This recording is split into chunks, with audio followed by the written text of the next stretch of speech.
Module 11, Lesson 2 deals with making predictions. The textbook says this should be a sweet one-day lesson. I like one-day lessons, nice and simple. There's only 9 resources to get through. According to the survey data, the most watched television program in a recent year was watched by about 35% of the United States population. There are approximately 320 million people in the United States. If 35% watched the same show in a recent year, then about 112 million people watched the show. Do you think you can use this number to predict how many people might be expected to watch that same show again next year? Explain your answers. These are some of the questions we're going to be dealing with when we get into today's lesson. A survey is conducted about a population using an unbiased sample. Valid inferences can be made about the population. You can use those inferences to make predictions about the population. Suppose you want to predict the percent of fans at a sporting event that are fans of the green team and the percent of fans that are fans of the blue team. Because surveying everyone at the stadium might take too long, you can use a sample that is representative of the population to help you predict about what the entire population's feelings are going to be. To do this, we're going to take a look at load here. Suppose there are 2 samples taken at the sporting event. We're going to move through the steps to see the results.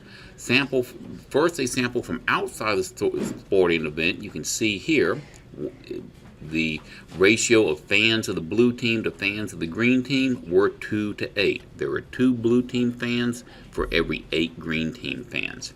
Next, they're going to do a sample inside the stadium, and this one we had, let's see here, the same exact ratio of 2 blue team fans inside to every 8 green team fans on the outside. So both of the samples came out with the same data. That's some pretty solid data points right there. Now we could also write that as a part-to-whole ratio. A part-to-whole ratio compares one part of a group of fans, the blue teams for example, to the whole group of fans. So the part-to-whole ratio would mean that you would have 2 blue team members to the total of 10 fans. Now it was a 2 to 8 ratio between them, but when you take the entire collection in, that means this can be a 2 to 10 for the blue team and an 8 to 10 for the green team. That 2 to 10 for the blue team would mean that 20% of the fans at the stadium are going for that blue team. Maybe they're from out of town, or maybe they're just really a horrible team. And that gets us into example 1. A high school athletic director is purchasing equipment for the athletic department in the coming year. In order to determine how much equipment is needed, the director randomly samples 150 students who plan to participate in the athletics the upcoming year. The table shows the results. So, based off of their questioning, how many volleyball uniforms should the director purchase if 500 total students plan on participating in the athletics? Well, how many did he survey? He surveyed 150, and of that 150, we can see only 9 wanted to do volleyball. From here, we can take and make a comparison where we have 9 volleyball players out of the 150 players surveyed. That's going to be our first part. From here, they set up a proportion that says 9 is to 150 as V is going to be to 500. Now what they did to figure out the rest on that is they said, well, they simplified the fraction first, so they took that 9 over 150 and they simplified that down to be 3 over 50. Because 50 is a number that they can divide into 500. How many times did 50 go into 500? It went into it 10 times. So now we're going to take and multiply that 3 times the same 10, and we'll find out that V is going to equal to 30. Now let me take a minute, and I'm actually going to screenshot that part of that, and we're going to talk about it a little bit more, because I know that's just a little bit on the confusing side. So what they did, first of all, the first part should be pretty simple. Right here, all they did is simplified 9 over 150, divided by 3 over 3, which gave them 3 over 50.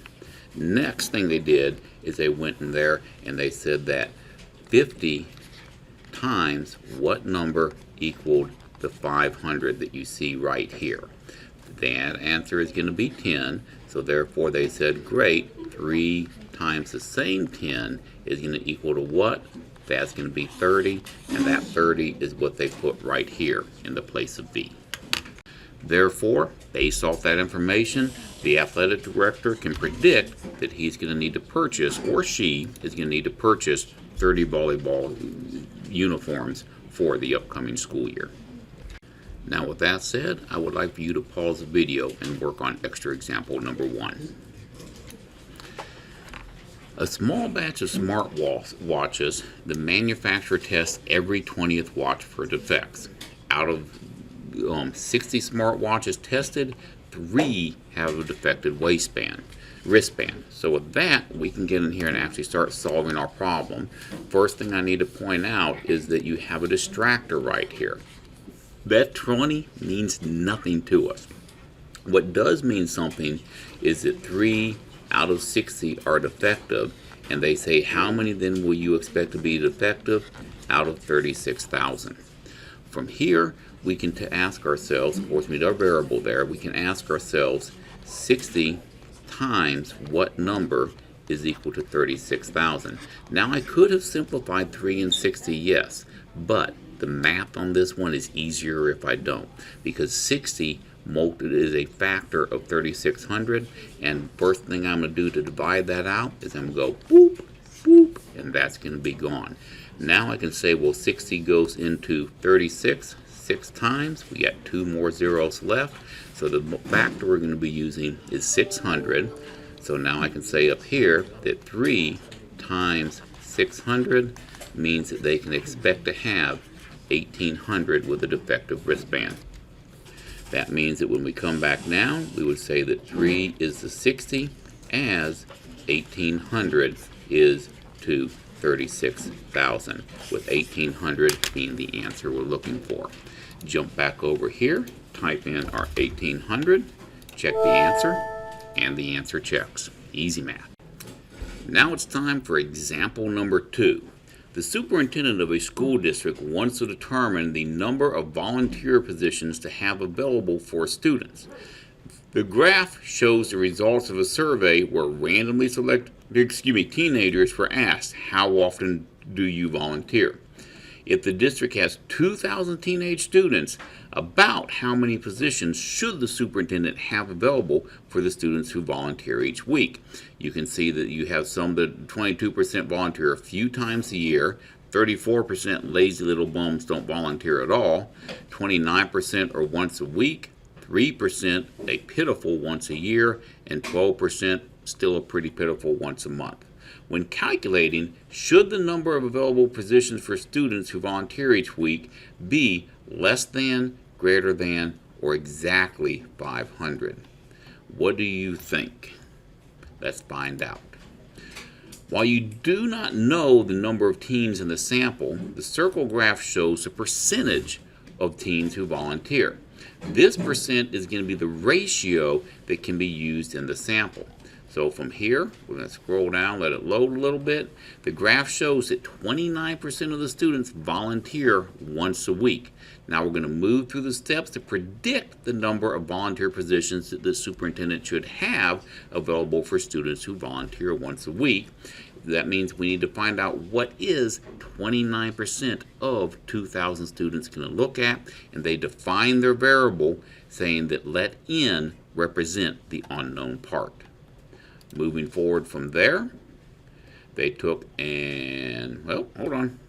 Guess I should have scrolled down instead. They set up their equation, says 29 is to 100 because, and they use the 100 because it's a percent. 29%, a percent is a ratio between 100, some number and 100.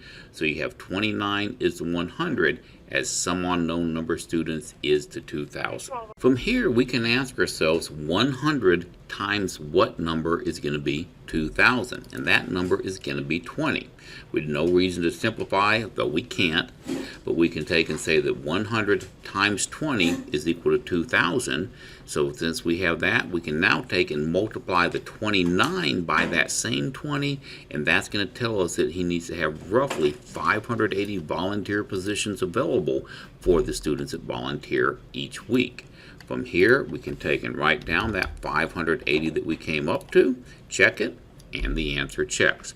Easy math. You guys can do this stuff. It's not that hard. The fact that we're doing a percent and the percent's a ratio of some number to 100 makes it really darned easy. And for our last question today, pause the video and solve this problem on your own. The school staff conducts a random survey of the student body and finds that 37% of the students would buy lasagna if it was on the menu. So that's going to be 37% is the same thing, as saying, let's see if we can get this to work right. 37% is going to be the same thing as saying 37 out of 100. And they want to know how much of the population how much of the population of 1,200 students is going to want to buy that lasagna. So I'm going to let n equal the number we're looking for, and then I'm going to ask myself 100 times what number is equal to 1,200? The answer to that, 12. If I do it on the bottom, I have to do it on the top. 37 times 12 is going to equal to, well, let me see here. That's going to be 370 plus 37 and 37 combined is going to be 74. So 370 plus 64 is going to be 434, I believe. But let's just go ahead and see if I did that math right in my head right there. I'm going to take and grab my calculator. 37 times 12, enter. Oh man, I missed it by 10. 444 is going to be the answer we'd actually put in there. And write that down. And just for kicks and giggles, since we have some time, I'm going to show you how I do those problems in my head again. I had 370 times 12. First thing I do is 10 times 37 is going to give me 370. And then I do 2 times 37, which is going to be 74. And then from there, I can take and say, add those two numbers together, and that's going to give me a 4, a 14, carry the 1, and a 4. So our answer, N, is going to equal to 444 students would want to eat some of that lasagna.